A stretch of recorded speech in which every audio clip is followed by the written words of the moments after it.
Welcome back. In today's video I'll be showing you how to crop an image in Davinci Resolve.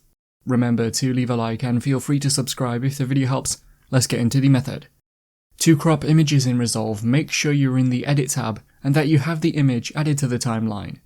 Click on the image you want to crop in the timeline and then go to the Inspector tab in the top right.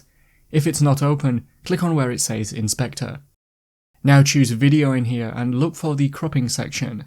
Click on it to expand this section, and then you can click and hold on one of the numbers or use the sliders to crop the image. You'll see the numbers increasing or decreasing, and the preview will show how it looks. You can crop from each of the four sides separately. You might now want to change the zoom or position of the image, and that can be done in the Inspector window too.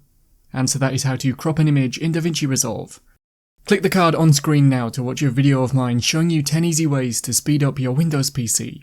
If you have any questions, then let me know in the comments below, and if you did find today's video helpful, remember to leave a like and feel free to subscribe for more tips in the future.